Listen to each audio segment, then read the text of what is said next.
Hi everyone, my Mama Budget here and welcome back to the channel. How are you guys? How was the last week of March? I feel like I was so unproductive the rest of the week, guys. I procrastinated most of the day and was so lazy even doing the household chores.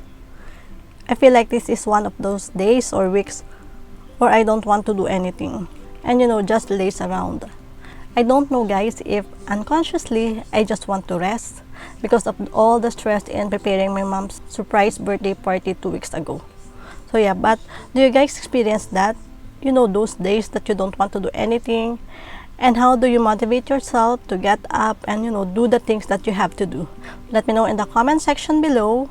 But today we will be cash stuffing my husband's paycheck number 1 for the month of April. So we are going to be stuffing our weekly expenses binder, revolving fund binder, and our priority savings binder.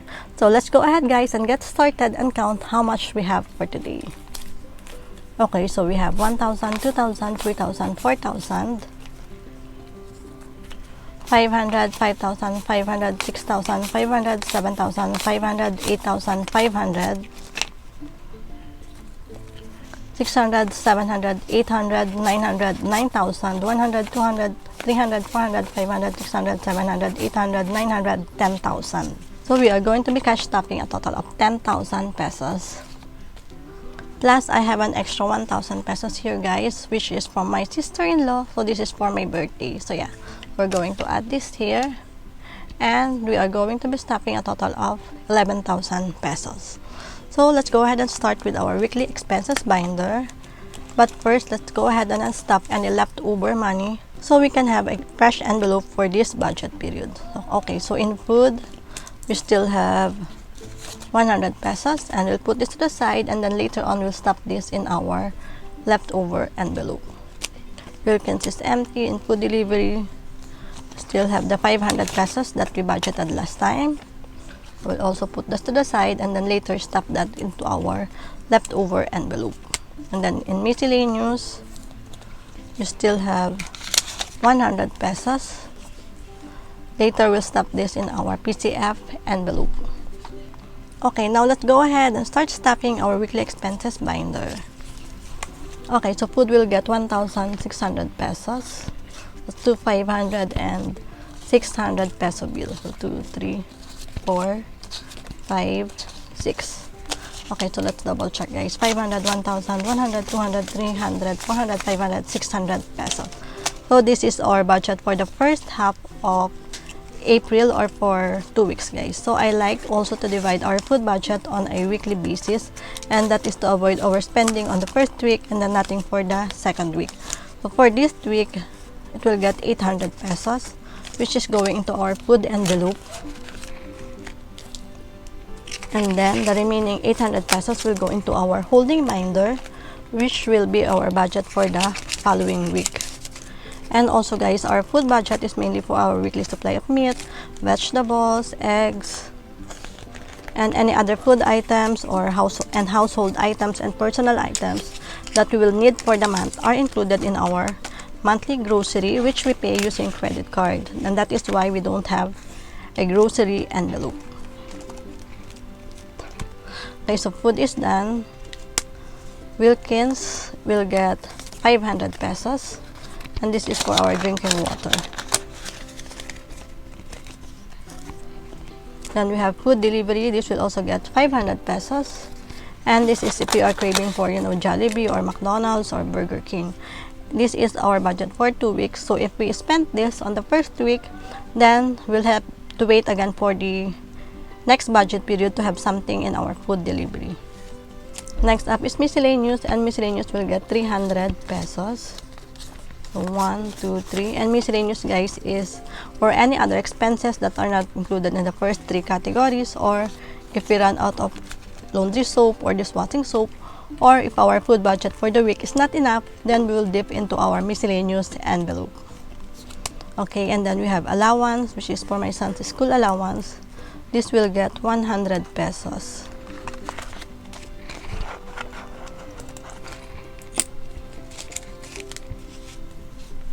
So let's go ahead and add 100. And now in allowance we have 150, 250, 350, 70, 90, 410, 430, 450, 60. We have 460 pesos in our allowance envelope. So yeah. Okay guys, so that's it for this binder. Now on to my husband's binder. Okay guys, so for my husband's binder, we're going to start with allowance. And allowance will get 2,000 pesos. So this is for his work allowance for 2 weeks. Then we have paluwagan, and this will get 2,400. We have 1,000, 2,000, 100, 200, 300, 400.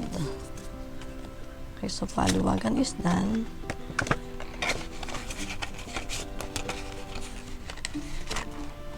And then we are skipping fan. And then for vapor, this will get 100 pesos. Okay, so we are done with my husband's categories. And now, let's go to school service, and this will get 500 pesos. Okay, so that is done. Next up is our revolving fund binder.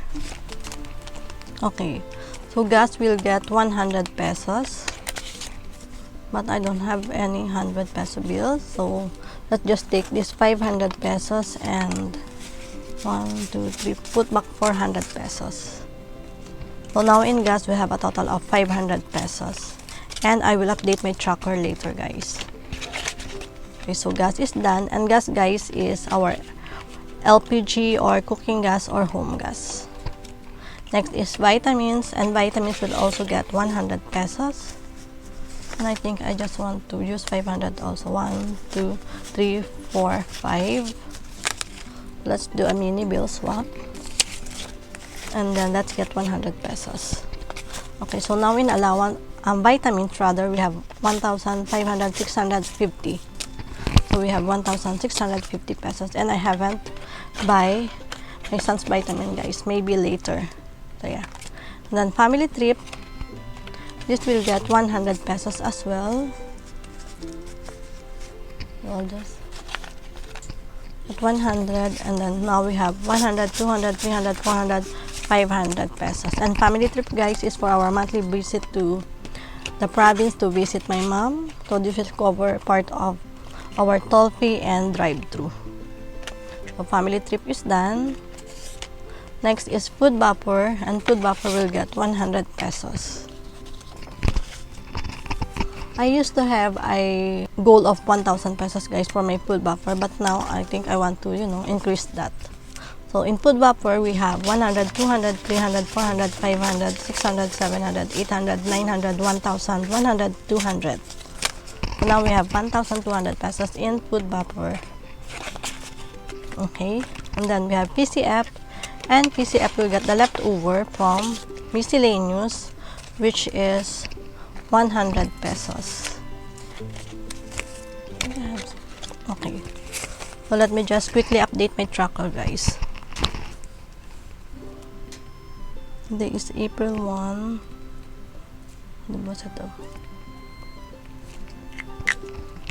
Okay, so in PCF we should have 120.45. Yeah, that's correct. And PCF, guys, is for any unbudgeted expenses, or if I need to buy those cleaning materials that I buy online. Okay, so that's it for this binder. Now on to our priority savings binder. And we are starting with personal savings. And personal savings will get 200 pesos. Let's add 200. So now in personal savings, we have 1,000, 100, 200, 300, 400 pesos.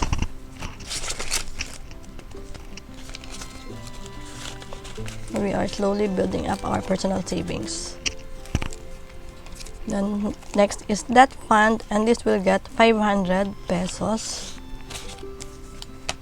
Let's go ahead and add 500, and now in that fund we have 10,000, 20,000 pesos in the bank, 21, 22, 23, 24,500 pesos. So my goal for this year, guys, is to fully fund my debt fund and then eventually pay off my debt. Hopefully in the next 2 years, guys, I'll be able to do that. So that fund is done. Next up is emergency fund, and emergency fund will get 200 pesos.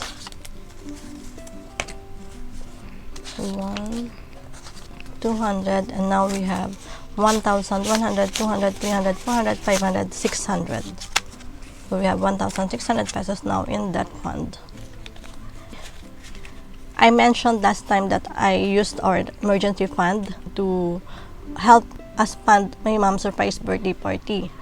But guys, I'm so happy to say that my emergency fund, our emergency fund, is now back again to 50,000 pesos because my husband received an incentive bonus yesterday, and so we decided to deposit it into our emergency fund to fully fund it again to 50,000 pesos. So yeah. But moving on, we have calamity fund, and this will get 100 pesos. Okay, so now in calamity fund we have 100, 200, 300, 400, 500, 600, 700 pesos.